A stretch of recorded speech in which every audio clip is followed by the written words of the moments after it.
Baik, Assalamualaikum warahmatullahi wabarakatuh.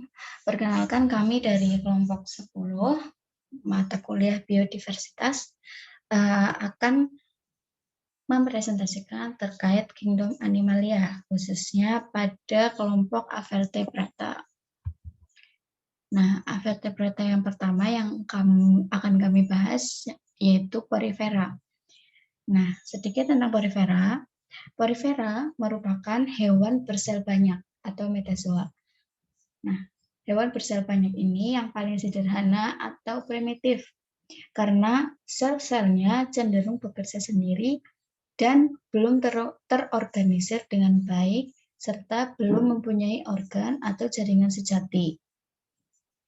Porifera sendiri merupakan hewan multiseluler, tapi belum mempunyai jaringan, organ, dan sistem organ. Gerakan porifera sendiri sangat kecil dan hidupnya bersifat menetap. Biasanya porifera terdapat pada perairan jernih, perairan dangkal, dan menempel pada substrat. Beberapa porifera menetap di dasar perairan berpasir atau berlumpur. Nah, kemudian ada ciri umum dari porifera. Yang pertama, hewan jenis ini yang bersel banyak, yang paling sederhana atau juga primitif. Kemudian yang kedua, sebagian besar porifera hidup di laut yang dangkal pada kedalaman sekitar 3,5 meter. Kemudian yang ketiga, bentuk tubuh porifera ini menyerupai vas bunga atau piala serta melekat di dasar perairan. Kemudian yang keempat, tubuhnya terdiri dari 2 lapisan sel atau sering disebut dengan diploblastik.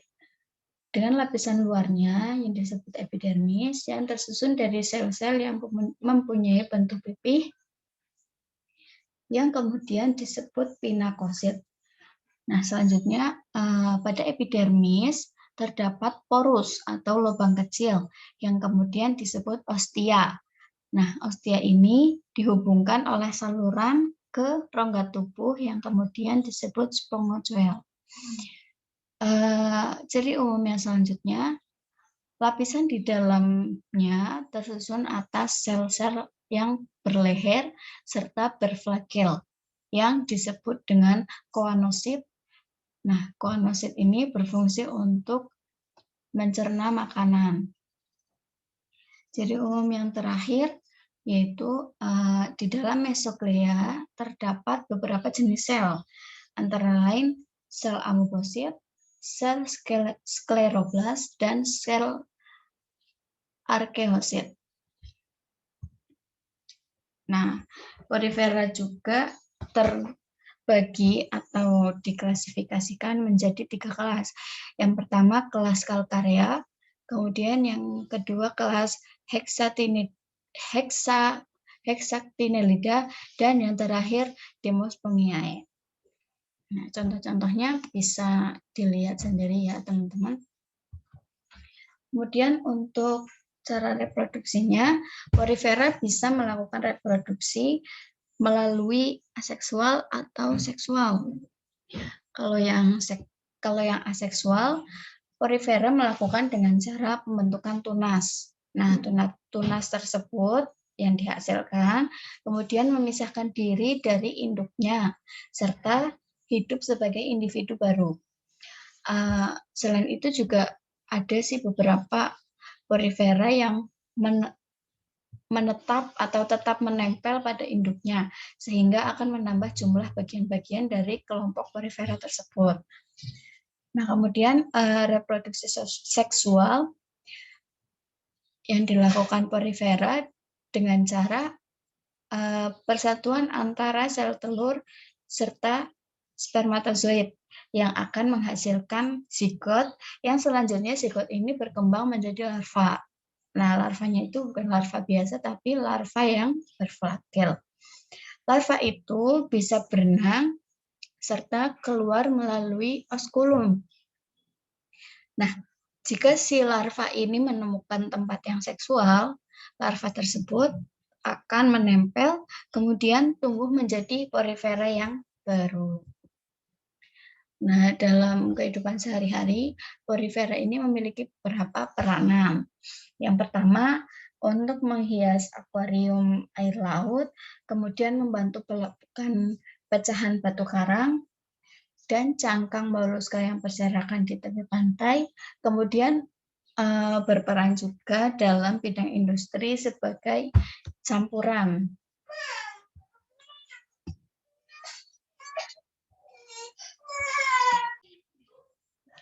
Nah, kemudian ada Cnidaria.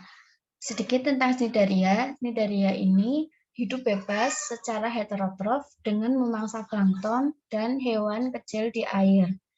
Nah, mangsanya itu menempel pada cnodosit dan ditangkap oleh tentakel untuk dimasukkan ke dalam mulut. Nah, Cnidaria ini diklasifikasikan menjadi 4 kelas. Yang pertama kelas Hydrozoa, yang kedua kelas Scyphozoa, yang ketiga kelas Anthozoa, dan yang keempat kelas Cubozoa. Nah, kemudian ciri umum dari Cnidaria ini yang pertama,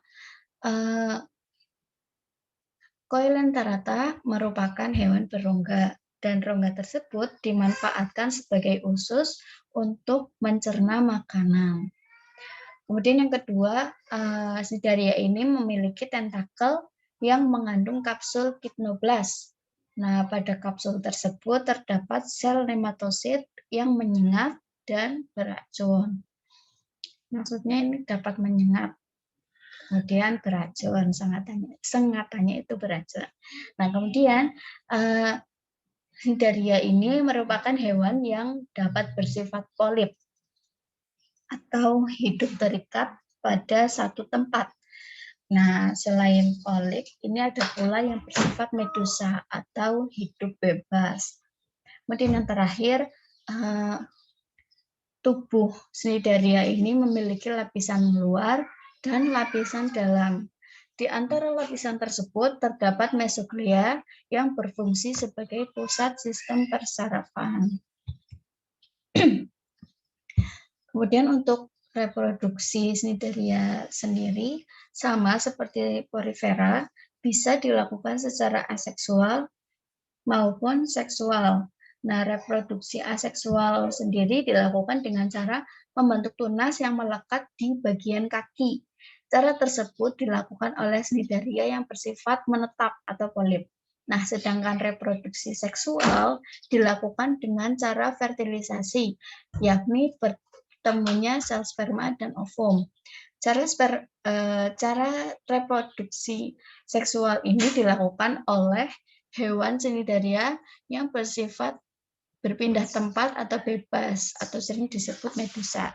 Nah, jadi yang aseksual ini dilakukan oleh Cnidaria yang bersifat menetap, kemudian yang seksual dilakukan oleh Cnidaria yang bersifat bebas, hidupnya tuh bebas gitu.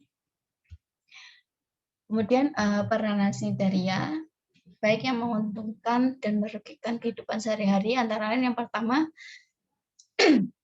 menahan abrasi daratan yang disebabkan oleh ombak. Kemudian yang kedua, sebagai tempat untuk hidup dan berkembang biak biota laut. Yang ketiga, sebagai cindera mata atau hiasan akuarium, kemudian pembuatan taman hingga digunakan sebagai bahan bangunan. Kemudian yang selanjutnya, Cnidaria ini untuk dikonsumsi dan diperdagangkan sebagai ubur-ubur asin. Kemudian Cnidaria dapat digunakan sebagai bahan pembuatan kosmetik. Nah, akar dari akar bahar dapat digunakan sebagai gelang dari jenis Anthozoa. Nah, Cnidaria ini dapat menyebabkan pendangkalan air laut. Nah, ini yang merugikan ya. Kemudian yang terakhir, sengatan yang dikeluarkan oleh kelompok Hydrozoa dapat mengganggu kenyamanan dan keamanan para penyelam. Itu yang dua terakhir itu peran yang merugikan. Kemudian vertebrata selanjutnya yaitu jenis pelatih Helminthes. Sedikit tentang pelatih Helminthes. Pelatih Helminthes ada yang hidup bebas maupun parasit. Pelatih Helminthes yang hidup bebas memakan hewan-hewan dan tumbuhan kecil atau zat organik lain yang kayak sisaan organisme gitu. Kemudian untuk pelatih Helminthes yang parasit hidup pada jaringan atau cairan tubuh inangnya. Kemudian pelatih Helminthes sendiri diklasifikasikan menjadi 3 kelas. Yang pertama kelas Turbellaria yang merupakan cacing berambut getar. Contohnya itu Planaria sp. Kemudian ada trematoda atau cacing isap. Contohnya Fasciola hepatica dan Clonorchis sinensis. Kemudian ada Cestoda atau cacing pita yang memiliki contoh Taenia solium dan Taenia saginata. Nah, sebagian besar pelatih Helminthes hidup parasit yang dapat menyebabkan penyakit pada manusia, ternak, dan hewan piaraan. Jadi pelatih Helminthes ini yang merugikan makhluk hidup lainnya itu pelatih Helminthes yang hidup parasit, bukan yang hidup individu, maksudnya hidup mandiri gitu. Kemudian ciri umum dari pelatih Helminthes itu yang pertama bertubuh simetris bilateral. Kemudian yang kedua belum memiliki sistem peredaran darah. Kemudian yang ketiga belum memiliki anus. Kemudian belum memiliki rongga badan termasuk kelompok triploblastik acelomata. Kemudian memiliki batil isap atau saker. Kemudian hidup parasit dan ada yang hidup bebas dalam perairan. Kemudian tidak memiliki sistem peredaran darah, bernafas dengan seluruh permukaan tubuh. Kemudian bentuk tubuhnya pipih, tidak mempunyai rongga tubuh atau selong. Kemudian alat pencernaannya tidak sempurna, sistem saraf tangga tali, kemudian jenis kelamin tidak terpisah, dan melakukan fertilisasi internal. Nah, reproduksi pelatih Helminthes ini dilakukan secara seksual maupun aseksual. Pada reproduksi seksual akan menghasilkan gamet. Nah, fertilisasi ovum oleh sperma terjadi di dalam tubuh atau terjadi secara internal. Fertilisasi dilakukan dengan pasangan lain. Kemudian untuk reproduksi aseksual ini tidak dilakukan oleh semua pelatih Helminthes. Kemudian kelompok-kelompok pelatih Helminthes tertentu dapat melakukan reproduksi aseksual dengan cara membelah diri atau fragmentasi. Kemudian regenerasi potongan tubuh tersebut menjadi individu baru. Untuk peranannya, pelatih Helminthes hidup parasit ya, jadi dapat menyebabkan penyakit pada manusia, ternak, ataupun hewan piaraan. Untuk mencegah infeksi cacing pita atau cacing jenis cacing yang termasuk pelatih Helminthes ini dapat dilakukan tindakan sebagai berikut. Yang pertama, memutuskan daur hidup cacing pita. Yang kedua, mencegah infeksi dari larva cacing pita yang biasanya melalui inang perantara. Kemudian, pembuangan feses manusia harus dilakukan sesuai dengan syarat-syarat kesehatan. Kemudian yang terakhir, pemasakan daging babi, sapi, dan ikan harus dilakukan sampai benar-benar matang.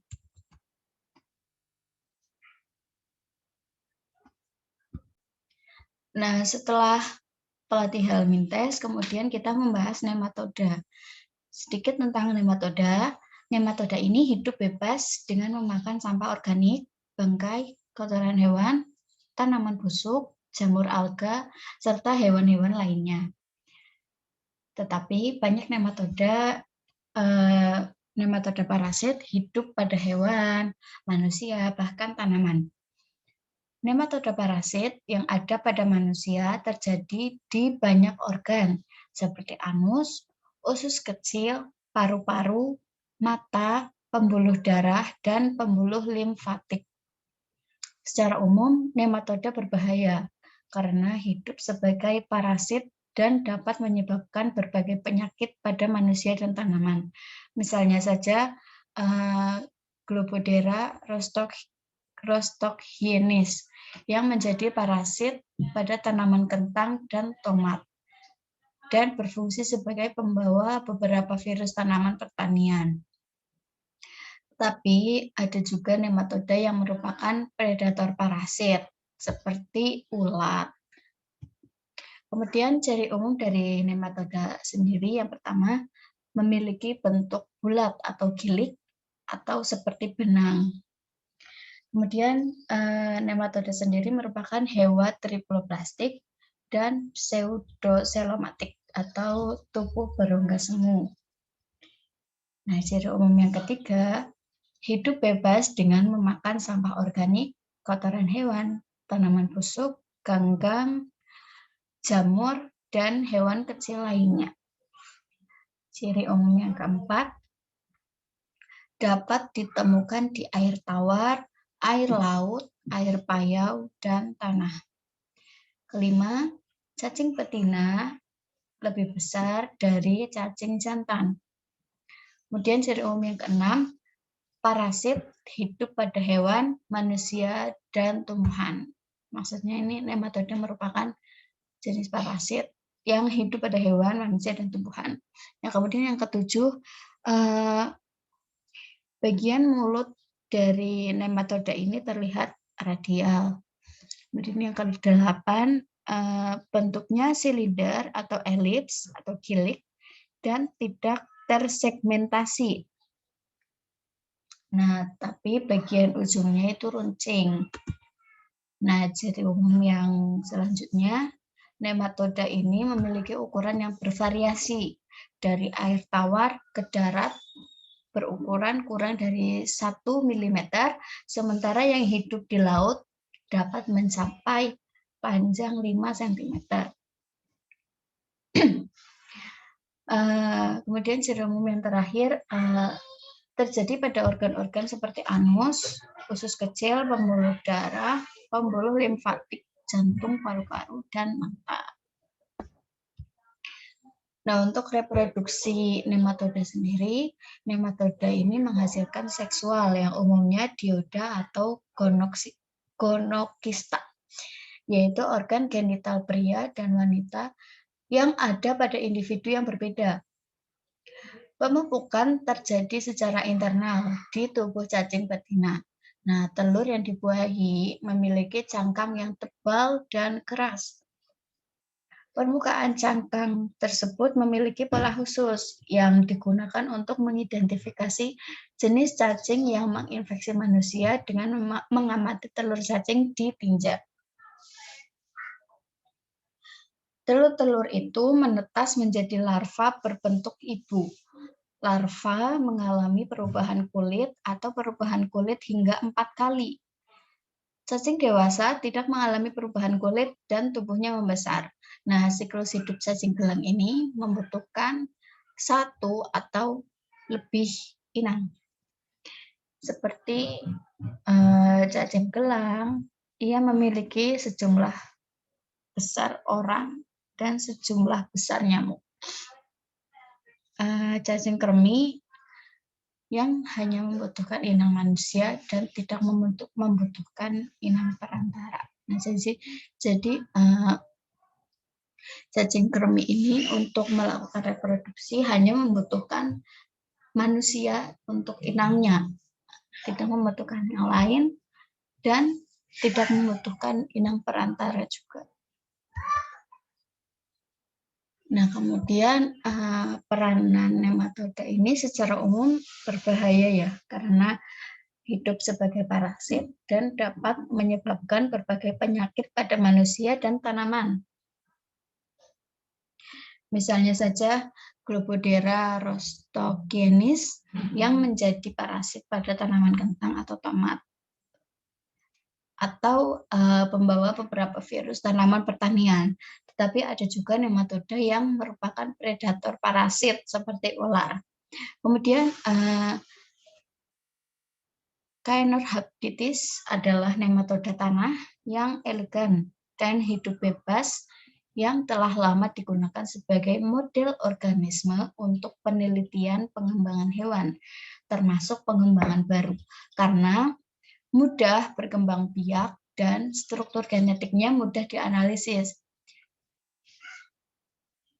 Dengan elegan, Caenorhabditis NASA bahkan memiliki efek bobot pada pengembangan otot dan fisiologi dengan mengirimkan sampel cacing keluar angkasa selama 2 minggu. Jadi nematoda ini nggak selamanya buruk, ada manfaatnya juga. Gitu. Kemudian yang selanjutnya adalah Annelida. Annelida ini sering dijumpai pada tanah yang lembab dan berair. Karena tanah yang lembab dan berair ini merupakan habitat asal dari si Annelida ini. Kemudian Annelida diklasifikasikan menjadi 3 kelas, yaitu Polychaeta atau cacing wawo dan cacing polo, kemudian Oligochaeta atau sering disebut dengan cacing tanah, dan Hirudinea.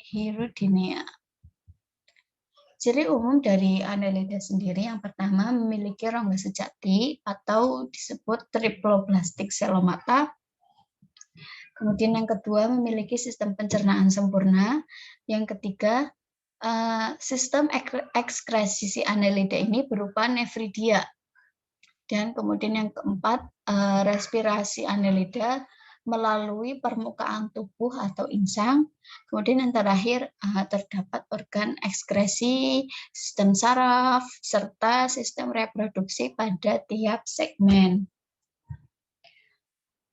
Untuk sistem reproduksi sendiri pada Annelida dewasa atau cacing dewasa akan mengalami klitelum atau penebalan epidermis. Klitelum dapat digunakan untuk kopulasi yang kemudian menghasilkan kelenjar yang dapat membentuk lapisan lendir yang kuat. Kemudian lendir yang kuat ini dapat menyusun kokon. Kokon ini adalah wadah telur yang sudah siap dibuahi. Begitu. Annelida memiliki beberapa peranan. Yang pertama, Polychaeta atau kelas Polychaeta ini dapat difungsikan sebagai bahan pangan atau sumber makanan berprotein tinggi. Contohnya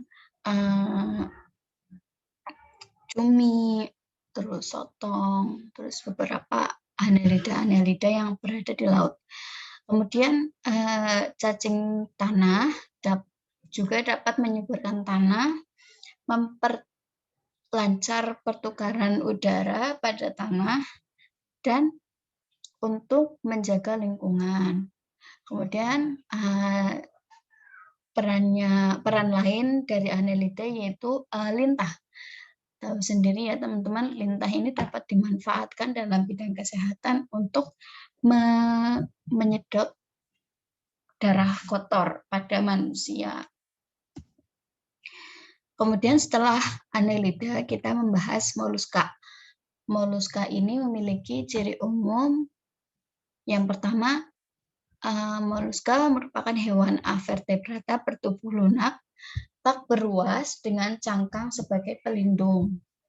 Kemudian tubuh moluska tersusun atas kaki, mantel yang berupa cangkang atau cangkok. Kemudian ada massa visceral juga. Kemudian yang ketiga, memiliki kelenjar lendir. Kemudian moluska ini tersusun atas cincin saraf yang memiliki esofagus dengan saraf berbentuk serabut yang menyebar. Kemudian ciri umum yang terakhir yaitu moluska termasuk hewan Diploblastik Solomata. Kemudian moluska sendiri diklasifikasikan menjadi 5 kelas, yaitu Avineura, kemudian Scaphopoda, kemudian Pelesipoda, kemudian Cephaloda, kemudian kemudian Gastropoda. Nah, Loligo ini contoh dari Cephaloda. Untuk reproduksi moluska sendiri dilakukan secara fertilisasi internal. Hal ini dikarenakan moluska merupakan hermafrodit yang mana memiliki kelamin yang berbeda pada satu individu. Nah, jadi satu individu itu mempunyai 2 kelamin, yaitu kelamin jantan dan kelamin betina. Gitu. Namun ada pula beberapa moluska yang memiliki alat kelamin terpisah atau berumah 2. Tapi tetap reproduksinya secara fertilisasi internal. Kemudian moluska ini memiliki peran yang menguntungkan dan merugikan. Nah, yang pertama ini beberapa jenis moluska dapat dijadikan sebagai sumber protein hewani seperti cumi-cumi, siput, tirang, kerang, sotong. Gitu. Kemudian yang kedua, cangkang dari moluska dapat dijadikan hiasan. Dan mutiara yang dihasilkan oleh moluska merupakan komoditas ekspor yang cukup bernilai. Nah, peranan merugikannya, moluska dapat merusak kerang dan bangunan kapal, khususnya pada jenis Teredonavialis, dan moluska sendiri dapat dijadikan sebagai inang perantara beberapa cacing Fasciola hepatica. Contohnya aja pada jenis Limnea javanica. Nah, mungkin cukup sekian penjelasan dari kami. Kurang lebihnya mohon maaf. Jika ada pertanyaan silakan ditanyakan di grup WhatsApp. Terima kasih. Wassalamualaikum warahmatullahi wabarakatuh.